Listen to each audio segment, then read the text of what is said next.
भागवत महापुराण की जय। भावन शंकर भगवान की जय। आदि शक्ति जगदम्बा की जय। वीर बजरंगबली महाराज की जय। श्री सद्गुरुदेव भगवान की जय। अपने अपने माता पिता गुरु महाराज की जय। ग्राम भूमि देवताओं की जय। नमः पार्वती पतये हर हर महादेव। आइए थोड़े समय के लिए एकाग्रचित्त होकर के भगवान के मंगलमयी दिव्य कथा प्रसंग को श्रवण करें। आज तृतीय दिवस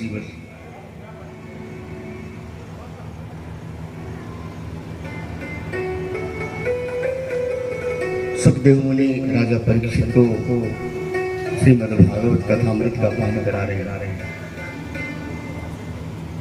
सभी संता लोग बैठ करके आनंद ले रहे हैं, कथा का श्रवण कर रहे हैं। कथा के प्रसंग में कहते हैं कि एक बड़े धर्मनिष्ठ बड़े सात्विक विचारधारा के भगवान के भक्त ब्राह्मण रहते थे, जिनका नाम आत्मदेव थे।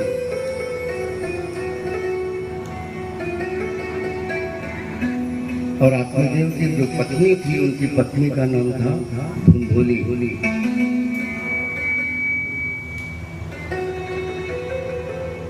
पति पत्नी दंपति का परिवार था। कोई संतान नहीं थी, निसंतान था। ये भागवत कथा के महात्मा का प्रसंग है। धीरे धीरे समय व्यतीत होता गया। आत्मदेव जी ने सोचा कि निसंतान है। जब घर से बाहर निकलते हैं तो समाज के लोग देखते हैं, घर के दरवाजे बंद कर लेते हैं, खिड़कियां बंद कर लेते हैं।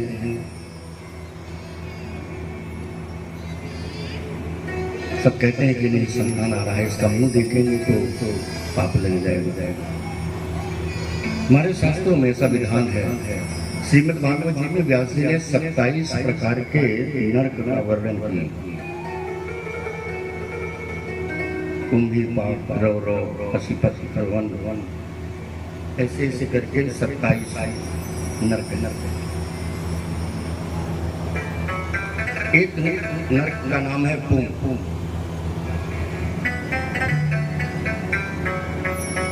नाम के नरक में जाने से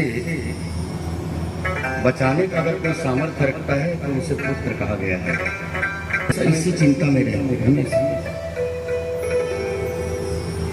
और जितना ही धर्मनिष्ठ थे आत्मदेव जी, ठीक इसके विपरीत उनकी धर्म पत्नी थी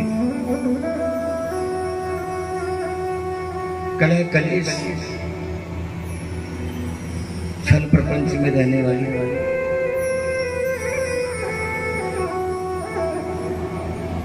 आत्मदेव जी के ठीक विचार विपरीत व्यवहार करने वाली। ब्राह्मण मुहूर्त में आत्मदेव जी उठते तो अपने दैनिक नित्य क्रिया को संपन्न करते, भगवान भजन करते, संध्या वंदन करते। लेकिन उनकी पत्नी धुंधली प्रातः काल उठती तो पहले जो रात को बचा हुआ भोजन होता था, पहले उसका भोग लगाती। फिर उसके बाद आस पास पड़ोस में एक एक घर घूम करके सबका कुशल क्षेम जानती। कौन आया, कौन आने वाला है, आज किसके यहाँ क्या होने वाला है। कभी कभी ऐसा हो जाता है, लिखा है शास्त्र में कि पूर्व जन्म में सोया विद्या, पूर्व जन्म में सोया धनम, पूर्व जन्म में सोया नारी, अग्रे अग्रे धावत। अग्रे अग्रे विद्या धन और पतन, बिल्कुल विपरीत अवस्था। ये पूर्व जन्म के कर्म का फल होता है। आत्मदेव जी एक दिन मन में विचार किए कि अपनी जीवन को समाप्त कर देना चाहिए। ऐसा विचार करके घर से निकल गए, आत्महत्या करने का विचार। प्रातःकाल संध्या वंदन के पश्चात वो घर से चले गए। चलते चलते सुबह दोपहर शाम ढलने को आया। वो समझ नहीं पा रहे थे कि हम कैसे आत्महत्या करें। बोलिए राधे राधे।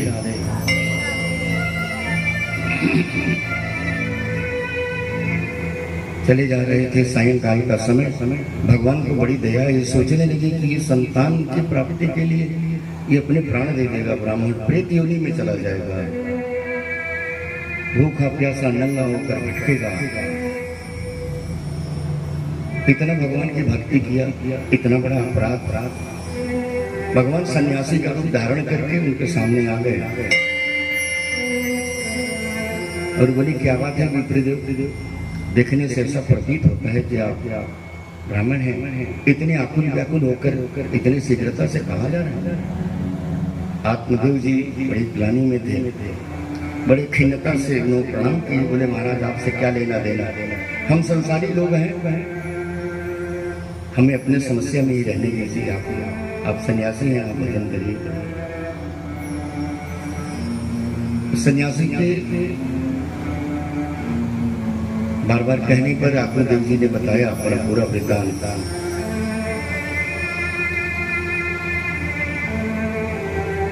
मैं इसलिए आत्महत्या करने जा रहा हूं। बोले बस संतान प्राप्ति के लिए, एक निसंतान होने से आप इतना बड़ा निर्णय ले लेंगे।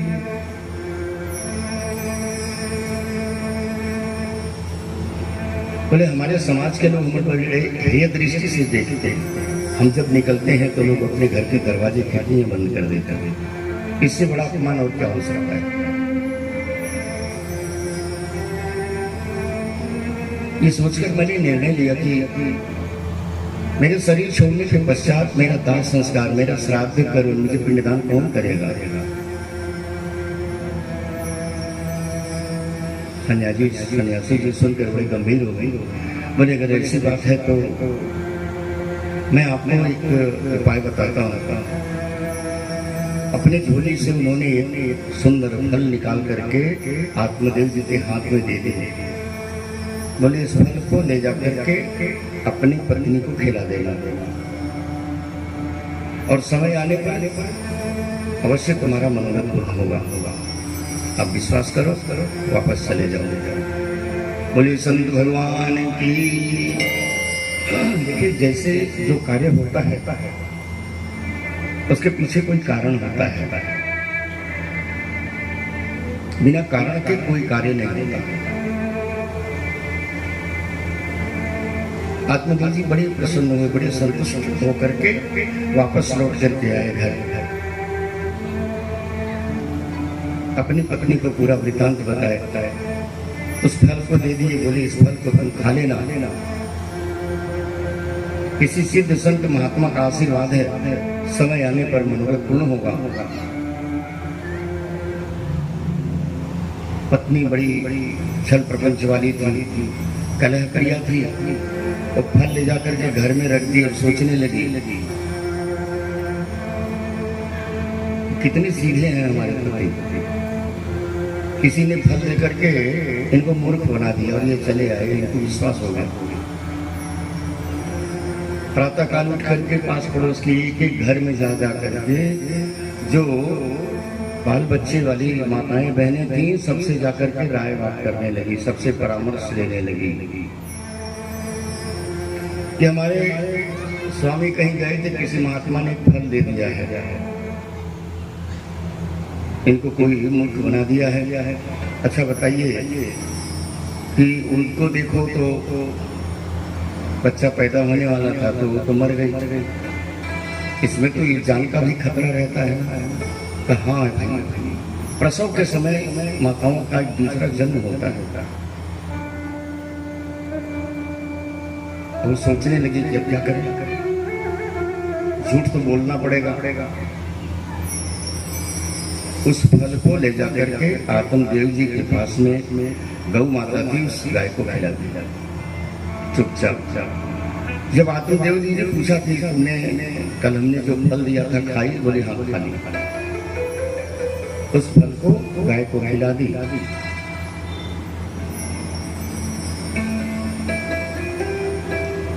उस धुंधुले की एक बहन थी, उसके 9 बच्चे थे।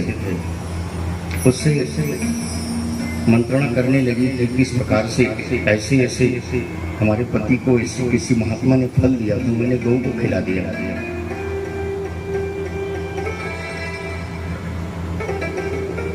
उसकी बहन बोली ठीक है, ठीक, चिंता मत कर, आने वाले समय में अगर हमारा कोई बच्चा होता है तो मैं तुझे दे दूँ। धुंधली कहती है ठीक है, ये बात हमारे तुम्हारे दोनों बहनों के बीच में रहना चाहिए, हमारे पति आत्मदेव जी को इसकी जानकारी नहीं होनी।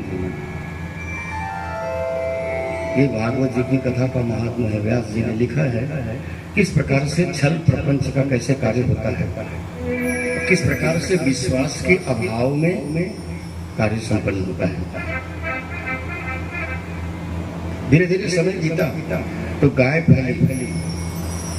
गाय जब फैली तो पूरा शरीर तो बच्चे के आकार का था, लेकिन उसके कान जो थे वो बछड़े के जैसे थे। बड़ा आश्चर्य हो गया। ये लोगों में चर्चा होने लगी कि आत्मदेव जी के यहाँ एक गाय फैली है, वो गाय ने जो बच्चे दिए ना, सब शरीर मनुष्य का है, बच्चे का जैसा है, लेकिन कान उसके बछड़े जैसा है। चलो देखें, चलो देखें। अब रोज 2, 4, 10 लोग आने जाने लगे देखने के लिए। तो संत का प्रसाद, तो गाय के जैसे बछड़े के जैसे कान होने के कारण पंडित आत्मदेव जी ने उनका नामकरण कर दिया गोकर्ण।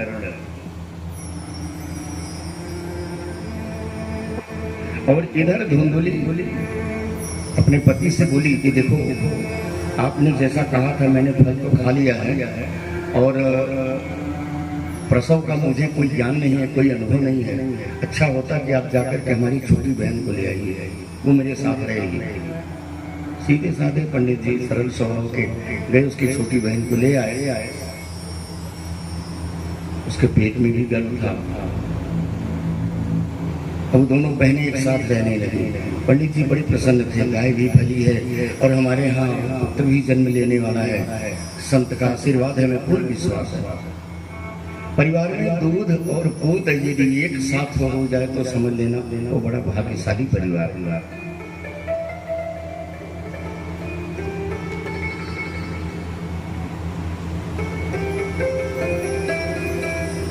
समय आया, धुंधुली की बहन ने बच्चे को जन्म दिए, बालक का।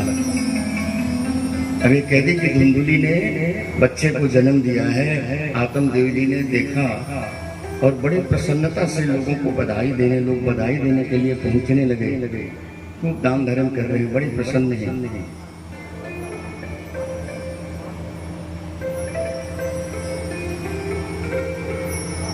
धीरे धीरे समय बीता।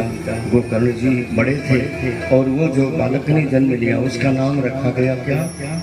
धुंधुकारी।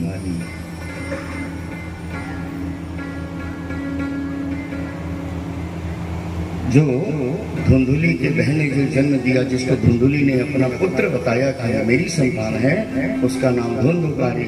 और जो गाय ने बच्चे को जन्म दिया उसका नाम रखा गया गोकर्ण। धीरे धीरे समय बीता, दोनों का नामकरण हुआ। पंडित जी को बड़ी खुशी है, बड़े प्रसन्न है। दूध और पूत दोनों मिल गए, आत्महत्या करने जा रहे थे। दोनों को शिक्षा के लिए, विद्याध्ययन के लिए गुरुकुल में भेजे। तो गोकर्ण तो चले गए, धुंधुकारी नहीं गया। धुंधुली की बहन अपने घर चली गई। अब धुंधुली उसको अपना बेटा मान करके कहीं कहीं हमारा बेटा इकलौती संतान है, कि कहीं पढ़ने नहीं जाएगा,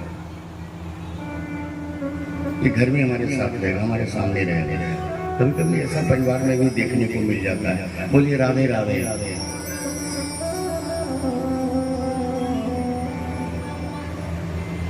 धीरे धीरे समय बीता। गोकर्ण ने गुरुकुल से विद्याध्ययन, 4 वेद, 6 शास्त्र, 18 पुराण सबका अध्ययन करके वापस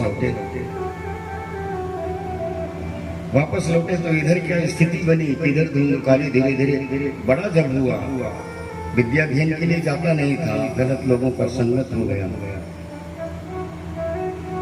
वे जितने दुर्गुण थे ये सबसे ग्रसित हो गया। दिन भर यहाँ वहाँ जानवरों की तरह घूमता। व्यास जी ने लिखा कि उसको पता ही नहीं था, घर में आके केवल भोजन करता और ठीक जानवरों की तरह यहाँ वहाँ भटकने लगा। धीरे धीरे जुआ खेलने लगा, मदिरा पान करने लगा, चोरी करने लगा, तमाम प्रकार के व्यसन करने लगा।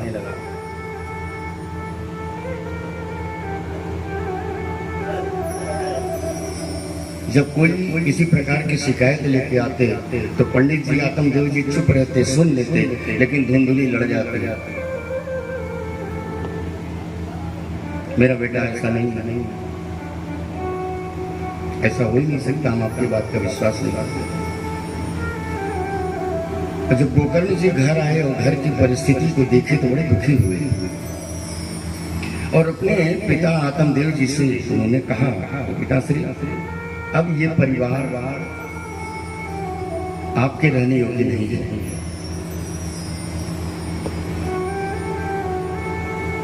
यद्यपि सब अपने ही हैं, परंतु आपके रहने योग्य नहीं रहा, इसलिए मैं सलाह देता हूं आपको कि आप बद्री विशाल चले जाइए।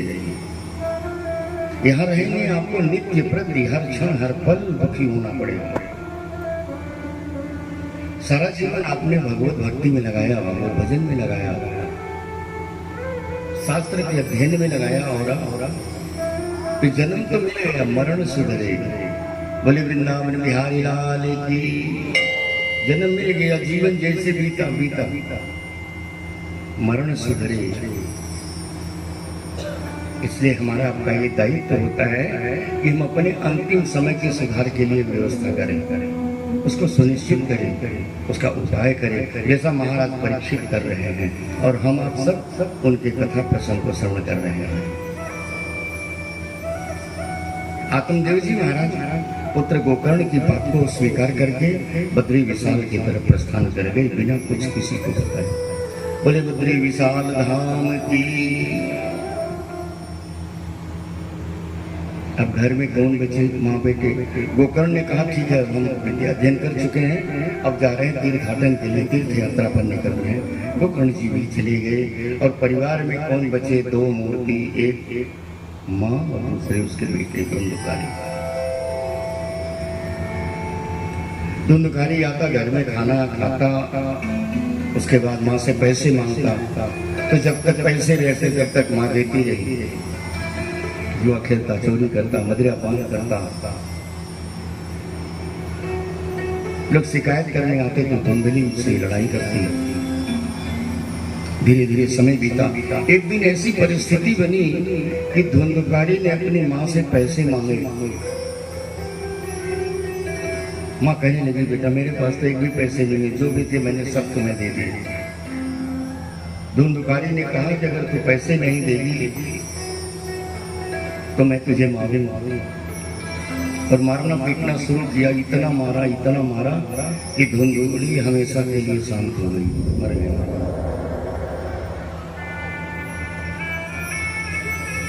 धुंधकारी एक क्षण के लिए घबराया, अब क्या करें, किससे कहें। घर में ही गड्ढा खोद करके अपनी माँ धुंधुली को मिट्टी से ढक दिया और स्वतंत्र हो गया। परम स्वतंत्र न सिर पर कोई, भावई मन करे सोई सोई। अब उसको कोई रोकने टोकने वाला नहीं रहा, पूर्ण रूप से स्वतंत्र हो गया।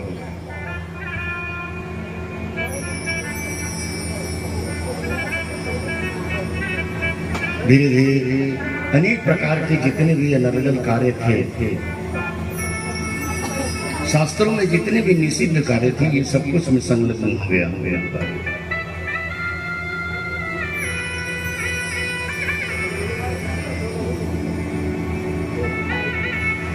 और इतना स्वतंत्र हुआ, मदिरा पान करना, चोरी करना, हत्या करना, इसमें जरा सा भी उसको देर नहीं लगता। और धीरे धीरे करके समय बीतता गया। एक एक करके अपने घर में ले आकर के 5 वेश्याओं को दिखा दिया।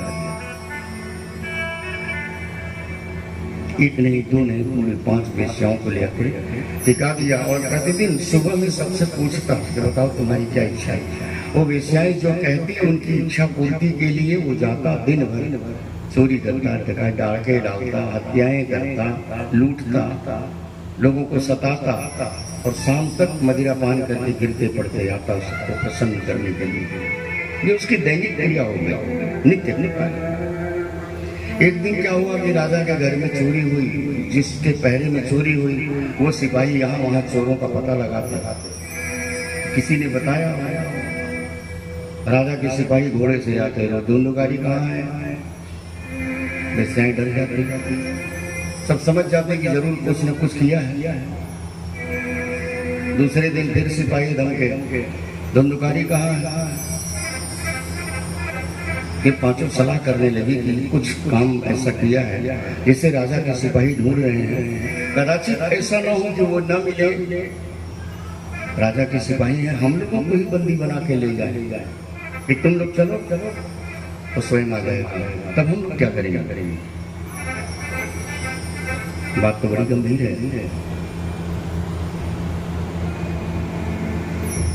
पांचों विचार करने लगे और आपस में मंत्रणा की कि देखो अब यहाँ रहना उचित नहीं है,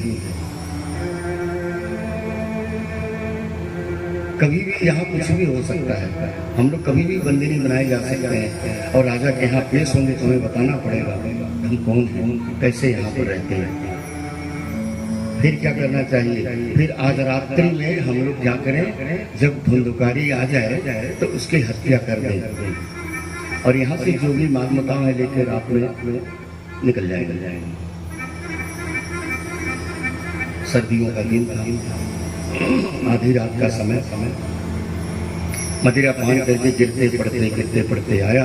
इधर क्या हुआ कि साड़ी का फंदा बना करके दरवाजे के पीछे एक तरफ तीन, एक तरफ दो वेश्याएं खड़ी हो गई, उसके गले में फंदा डाली और दोनों तरफ से खींच करके कस दी। धुंधुकारी समझा ये सब उपहास हो रहा है, सब मजाक हो रहा है, मतलब ये कौन सा खिलवाड़ है, ये कौन सा मजाक है, ये तुम लोग क्या कर रहे हो। लेकिन दोनों तरफ से खींच करके गला कस करके, गला दबा करके धुंधुकारी की हत्या कर दी। धुंधुकारी गिर गया, सबने देख लिया कि इसके प्राण छूट गए, घबरा गई। उसे घर में फावड़ा था, उसी से गड्ढा खोद करके, जैसे धुंधुकारी अपनी माता धुंधुली को जमीन के भीतर ढका, वैसे वो वेश्याएं धुंधुकारी को गड्ढा खोद करके मिट्टी से ढक के आधी रात में जो माल मकान था सब ले करके निकल गई।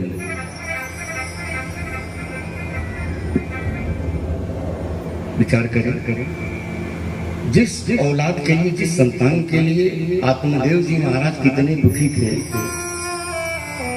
कि आत्महत्या करने चले गए। आज भी समाज में ऐसा देखने को मिल जाता है, संतान की प्राप्ति के लिए जैसा लोग उपाय बताते हैं, परेशान होते हैं, ऐसा करो वैसा करो, ये पूजा करो, ये अनुष्ठान करो, इससे कल्याण होगा, लोग करते हैं। लेकिन उन्हें नहीं पता कि इस संतान की क्या स्थिति होगी और अपनी क्या स्थिति होगी। कि औलाद की खातिर इंसान,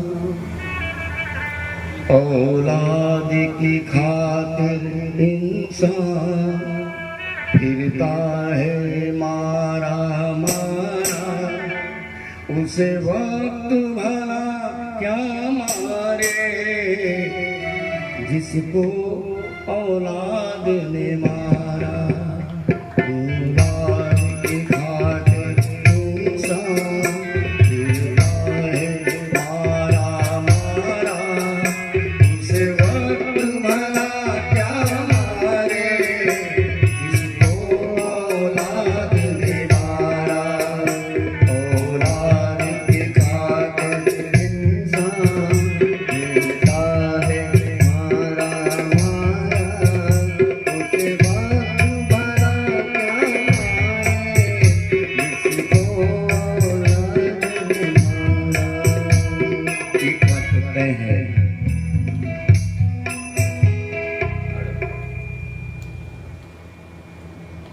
इंसान सब जगह विजय प्राप्त कर ले, सब जगह जीत जाए।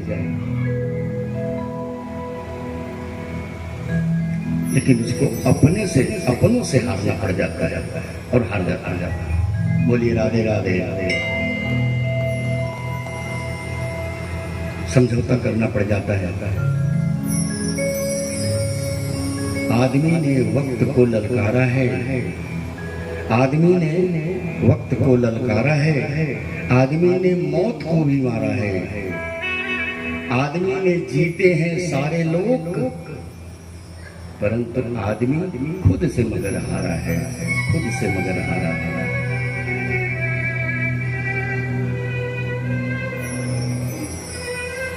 समय बीता। गोकर्ण जी महाराज तीर्थ यात्रा से सब जगह से लौट करके जब वापस आए घर, तो देखे कि घर के दरवाजे खुले, खिड़कियां खुली, भौरा छत्ते लगाए हैं, मधुमक्खियां छत्ते लगाए हैं, मकड़ियां जाला बना रखी हैं, घर में गंदगी है, कुत्ते बिल्ली अपना घर बना करके रह रहे हैं। क्या हो गया, कहाँ चले गए सब? माँ बेटे कोई नहीं है। दिन भर घर की सफाई में लगे रहे गोकर्ण जी, बिना भोजन के बिना जल के दिन भर घर की सफाई किए और रात्रि का समय हुआ, थक गए थे। सोचे भोजन नहीं बनाएंगे, कल प्रसाद बनाएंगे, कल पाएंगे। आंगन में चारपाई लगा करके बैठ करके कुछ सोच रहे थे, चिंतन कर रहे थे कि उन्होंने देखा बड़ी जोर की आंधी आई है, बिजली कड़कने लगी। सब क्या हो रहा है? अभी तो सब ठीक था। वो देख रहे हैं कि इधर उधर कुछ दिखाई नहीं दे रहा है। थोड़ी देर के बाद उन्होंने देखा कि बहुत बड़ा भैंसा एक घर में से निकला और आंगन के पास से होते हुए दूसरे कमरे में चला गया, दूसरे घर में चला गया। गोकर्ण जी समझ गए ये तो सब प्रेत योनि वाले हैं। बैठे थे, सोच ही रहे थे, बड़ा मोटा अजगर, जिस कमरे में वो भैंसा गया उस घर में से मोटा अजगर निकला और इनके आसन के पास से होते हुए दूसरे कमरे में चला गया।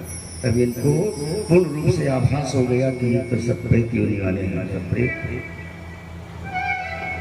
लेकिन हमारे घर में प्रेत। तब उन्होंने डांट करके कहा गोकर्ण ने, कौन हो तुम? मुझे डराने की चेष्टा मत करो। अगर तुम स्पष्ट नहीं बताओगे तो हम तुम्हें अभी भस्म कर देंगे।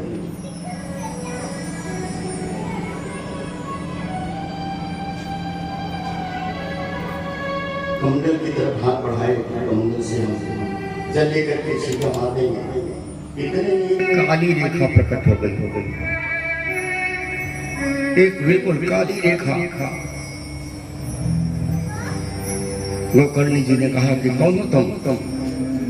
तब धुंधकारी बोलने लगा, भैया मैं हूँ, आपका छोटा भाई धुंधकारी।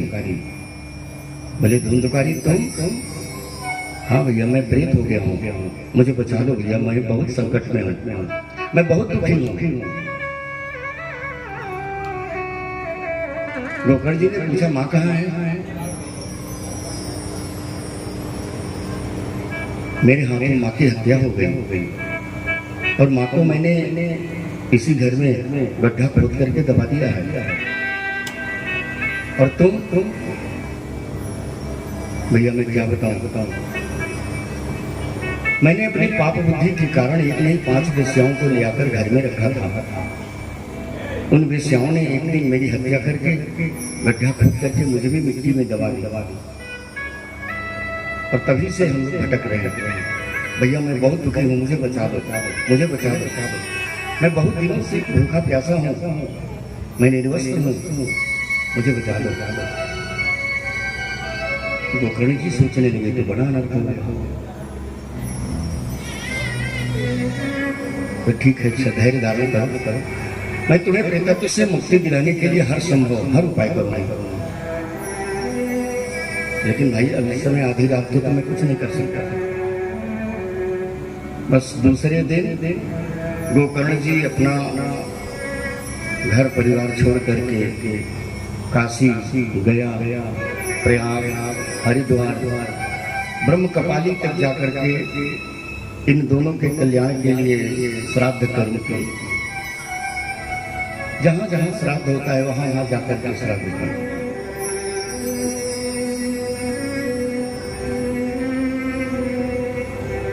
हर संभव उपाय किए और करने के पश्चात वापस लौट करके आए कि अब इन लोगों की मुक्ति का उपाय हमने कर दिया है, अब चल करके घर में हवन इत्यादि करेंगे, यथा संभव भंडारे कर देंगे। सब कार्य हो गया है। लौट करके आए वैसे ही जैसे आसन लगाए आंगन में सोने के लिए, तो फिर रात्रि में उसी दृश्य का अवलोकन करने लगे। कभी अजगर, कभी भैंसा, कभी आंधी, कभी कुछ, कभी कुछ। गोकर्ण जी ने आवाज लगाई, क्या बात है धुंधुकारी? धुंधुकारी फिर वही काली रेखा परछाई की जैसे प्रकट हुआ। बोले भैया कुछ उपाय करो, मैं बहुत दुखी हूँ, बहुत संकट में हूँ। बोले मैंने तुम्हारे कल्याण के लिए इतने इतने स्थान पर श्राद्ध किए, यथा संभव यथा सामर्थ्य हमने दान धर्म किए, तुम्हारी मुक्ति नहीं हुई। नहीं भैया मुझे बचा लो, मुझे बड़ी छोटी भूख लगी है, मैं प्यासा हूँ, वर्षों से मैं प्यासा हूँ और मैं निर्वस्त्र हूँ, भैया मुझे बचा लो, मेरा कल्याण करो। गोकर्ण जी बड़े आश्चर्य में पड़ गए। शास्त्र सम्मत कौन सा उपाय करें? फिर भी उन्होंने आश्वस्त किया कि ठीक है, तुम चिंता मत करो, सुबह होने दो, फिर कोई उपाय करते हैं। रात भर चिंतन किए गोकर्ण जी, ब्राह्म मुहूर्त में उठ करके अपने दैनिक क्रिया से निवृत्त होकर भगवान सूर्य की प्रतीक्षा करने लगे कि भगवान सूर्य को अर्घ्य देंगे तो उन्हीं से पूछेंगे कि हमें मार्गदर्शन कराओ कि ऐसे में मुझे क्या करना चाहिए।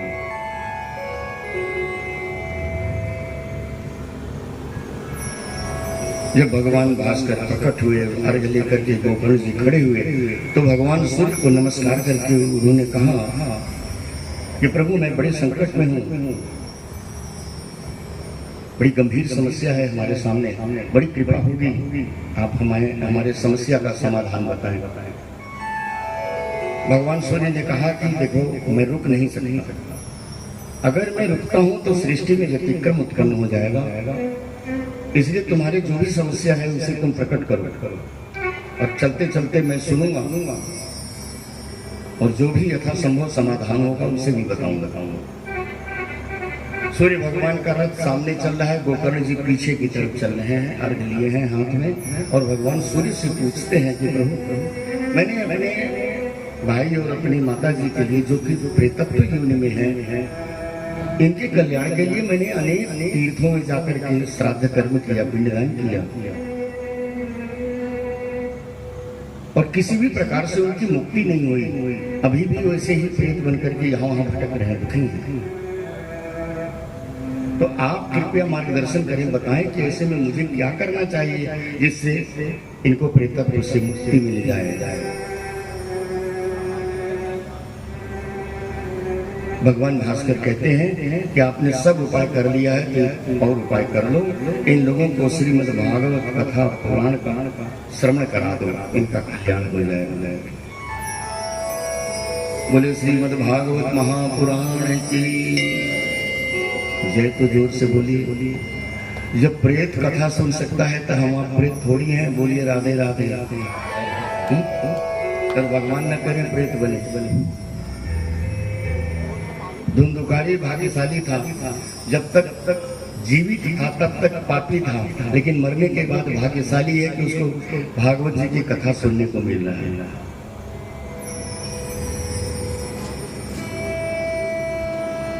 गोकर्ण जी प्रणाम किए भगवान सूर्य को और तैयारी करने लग गए श्रीमद् भागवत की कथा करने के लिए। सोचने लगे किसको बुलाएं। लिखा है स्कंद पुराण में व्यास जी ने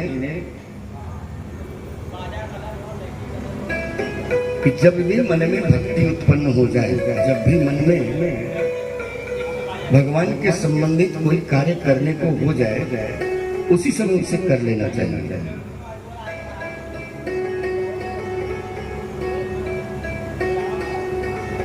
उन्होंने संकल्प किया और तैयारी करने लगे भागवत जी की कथा के आयोजन की। लेकिन भागवत जी में ही व्यास जी ने लिखा है शुरू में कि ब्राह्मण बांधव सहितो धर्म तत्पर है। अपने सगे संबंधी, इष्ट मित्र, पास पड़ोस सबको आमंत्रित निमंत्रित करके इसका आयोजन करना चाहिए। किसी को छोड़ के नहीं, दूसरे समाज के हैं कोई बात नहीं है। हो सकता है आपके इस आयोजन से किसी और का कल्याण हो जाए।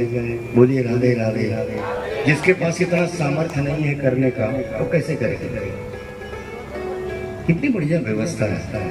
हमारे ऋषियों मनीषियों ने बहुत सुंदर व्यवस्था कर रखा है। आप इतने लोग बैठे हैं, सब लोग कथा सुन रहे हैं। कथा के प्रसंग को अपने अपने बुद्धि के अनुसार उसको सोचेंगे, उसको समझेंगे कि क्या हुआ, क्या सरल है, क्या उचित है, क्या अनुचित है, क्या होना चाहिए था, क्या नहीं।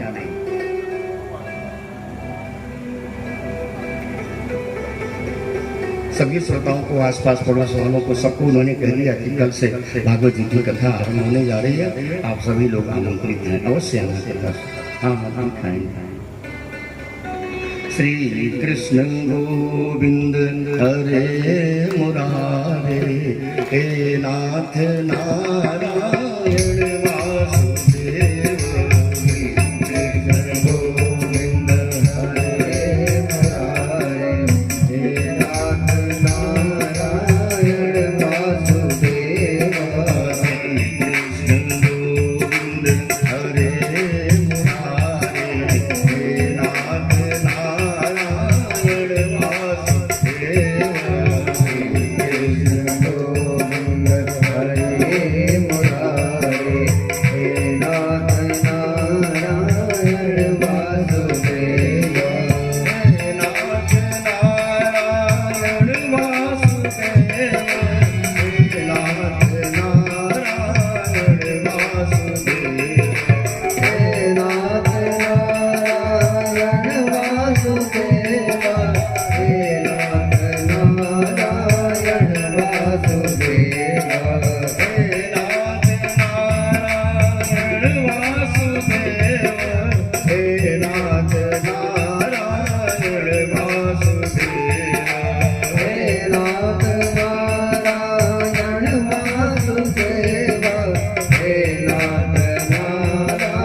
इकट्ठे हो गए, कीर्तन करने लगे। गोकर्ण ने धुंधुकारी का आह्वान किया कि धुंधुकारी तुम जहां कहीं भी हो, यहाँ इस कथा स्थल पर उपस्थित हो जाओ। तुम्हारे कल्याण के लिए हमने श्रीमद् भागवत कथा का आयोजन किया है। एक बड़े जोर से हवा के झोंके के साथ एक काली रेखा प्रकट हुई।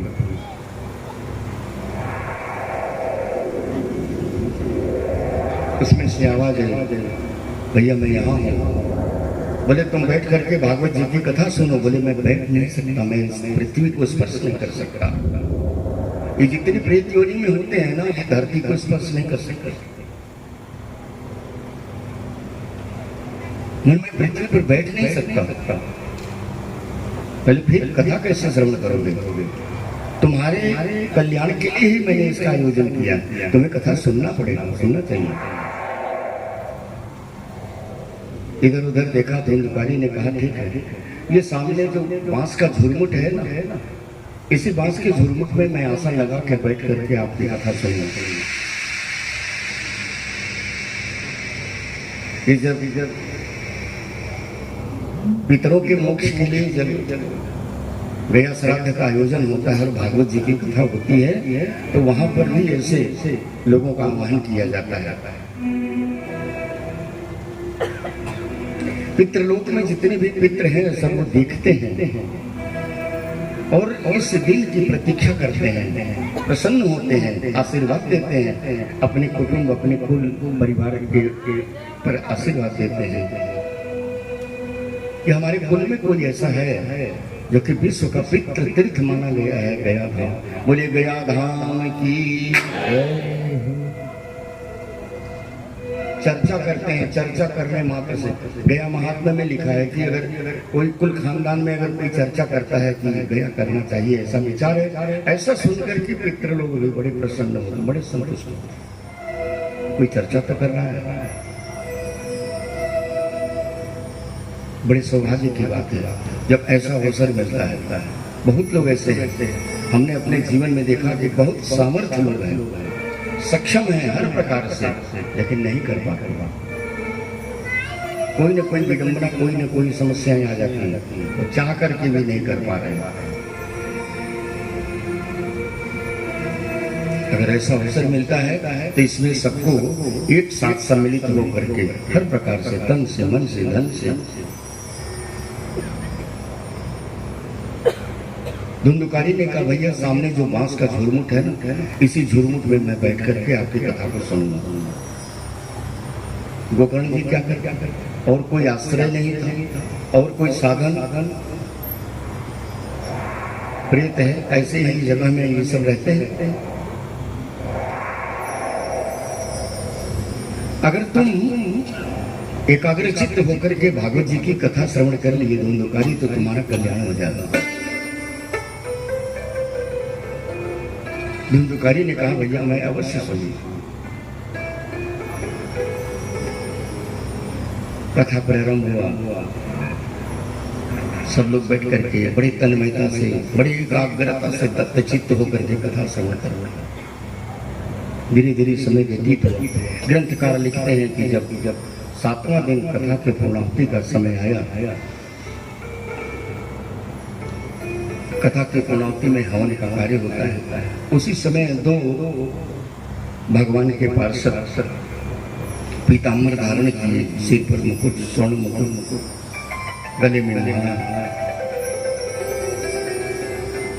बड़े दिव्य स्वरूप, दिव्य देहधारी आकर के गोकर्ण जी को प्रणाम किए। गोकर्ण जी देखे दिव्य पुरुष। गोकर्ण जी ने पूछा आप श्रीमान कौन लोग हैं, कहां से पधारे हैं? दोनों पार्षदों ने कहा कि मैं भगवान के पार्षद हूं और भगवान के द्वारा भेजा गया हूं। मैं विमान लेकर के आया हूं आपको और धुंधुकारी को लेने के लिए। प्रभु का ऐसा आदेश है कि आपको साकेत धाम चलना है। गोकर्ण जी एक क्षण के लिए मौन हुए, सोचने लगे। बोले धुंधुकारी के लिए और बोले आपके लिए। बोले और ये जो कथा के जो श्रोता हैं प्रतिदिन समय से आकर के जो कथा सुनते हैं इनके लिए क्या आदेश है? बोले इनके लिए कोई आदेश नहीं है भगवान। गोकर्ण ने पूछा कि क्या भगवान की दृष्टि में भी भेद हो गया? कथा तो सबने सुनी, फल केवल धुंधुकारी को, ऐसा क्यों? भगवान तो समदर्शी कहे जाते हैं ना, भगवान की दृष्टि में सब बराबर होते हैं, तो फल में भेद कैसे हो गया? भगवान के पार्षदों ने कहा क्षमा करें, तन्मयता से जो दत्त चित्त होकर के धुंधुकारी ने कथा श्रवण किया, वैसे किसी श्रोता ने श्रवण नहीं किया। बोलिए व्यास भगवान की जोर से जय घोष करिए। हमने आपको पहले बताया हम लोग अभी प्रेत नहीं है। बोलिए वृंदावन बिहारी लाल की।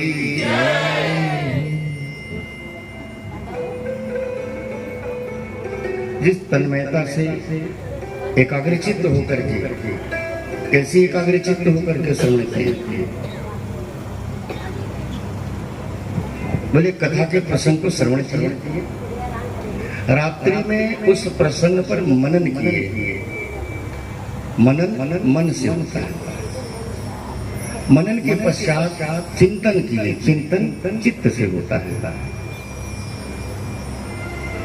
मनन चिंतन तत्पश्चात निधिध्यासन, उसको व्यवहार में लाना। क्योंकि धुंधुकारी प्रेत है, उसको व्यवहार में नहीं ला सकता, निधिध्यासन नहीं कर सकता, परंतु प्रायश्चित कर सकता है। कथा सुनता है, रात्रि में मनन चिंतन करता है, प्रायश्चित करता है, रोता है। जीवन की इतनी लंबी यात्रा को मैंने पूर्ण किया केवल पापाचार में रहकर, दुराचार में, व्यभिचार में रहकर मैंने अपना इतना अमूल्य समय दिया। मैं नहीं जानता था कि भगवान की कथा इतनी सुंदर होती है, धर्म कर्म भी इतना अच्छा होता है। मैं से ऐसा क्यों किया? हे भगवान, मुझसे ऐसा क्यों हुआ? ये प्रायश्चित। और यही कार्य इन श्रोताओं ने नहीं किया, इसलिए फल में भेद हो गया। ये भगवान के पार्षद कहते हैं गोकर्ण जी से, ये फल में भेद होने का कारण यही है, मनन चिंतन नहीं हुआ, प्रायश्चित नहीं हुआ।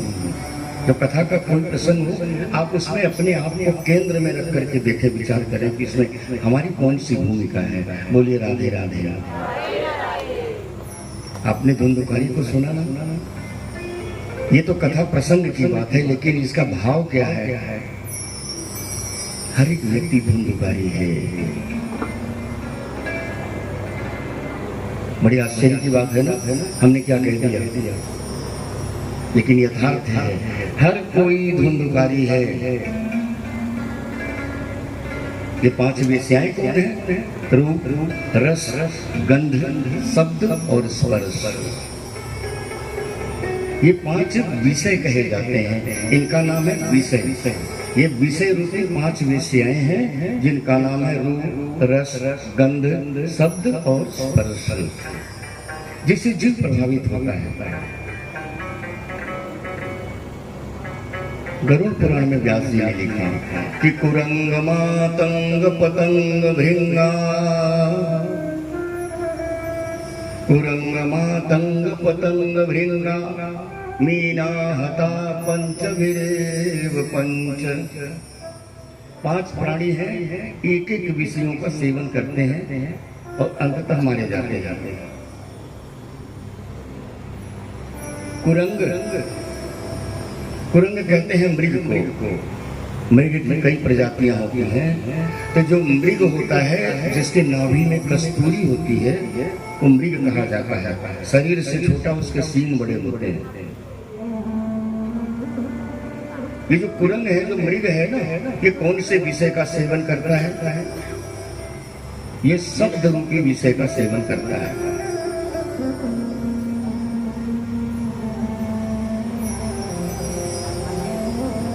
माता जी शांति। बोलिए राधे राधे राधे। बाद में बात करने लगे। मृग जो है शब्द रूपी विषय का सेवन करता है। जो बहेलिया है, बहेलिया जब शिकार करने जाता है तो सुंदर संगीत का आश्रय लेता है। मधुर संगीत जब वो सुनाता है, वो मृग जो हमेशा चंचलता उच्छेद खलता में रहता है, उछलता कूदता रहता है, वो जब सुंदर मधुर संगीत को सुनता है तो एक क्षण के लिए ठहर जाता है, स्तंभित हो जाता है, देखने लगता है कि संगीत कहाँ है। इसी का लाभ उठा करके बहेलिया उस पर बाण का प्रहार करता है और मृग मार दिया जाता है, मर जाता है। एक विषय का सेवन किया, इसका शब्द का कुरंग, मातंग, मतंग कहते हैं हाथी को।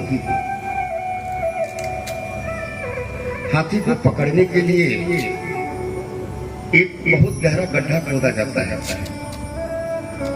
और गहरा गड्ढा खोदने के बाद उसके पास में एक बनावटी नकली हथेली बनाई जाती है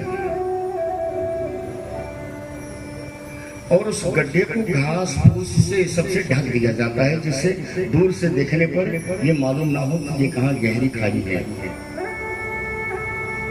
वो हाथी इतना शक्तिशाली बलवान हाथी, वो शक्तिशाली उस हाथी को देख करके स्पर्श सुख, स्पर्श रूपी विषय के सेवन के लिए उसके पास, उसके नजदीक जाता है और खाई में गिर जाता है, बंदी बना लिया जाता है।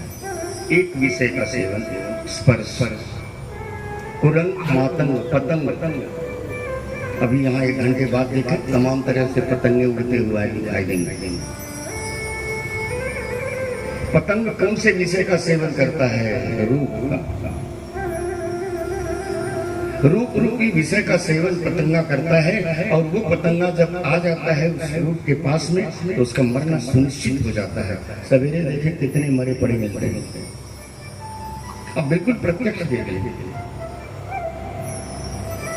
भृंग, भंवरा, भंवरे की भी कई प्रजातियां होती हैं, उसमें जो काला भंवरा होता है वही प्रमुख माना गया। वो किस विषय का सेवन करता है? वो सुगंध प्रेमी है, गंध प्रेमी है भंवरा। सायंकाल का समय वो भंवरा कुमुदिनी के पास जाता है उस गंध से व्याकुल होकर के उस विषय के सेवन के लिए, और धीरे धीरे जैसे भगवान भास्कर अस्ताचल की तरफ जाते हैं तो कुमुदिनी की पंखुड़ियां बंद होने लगती हैं और भंवरा उसमें बंद हो जाता है।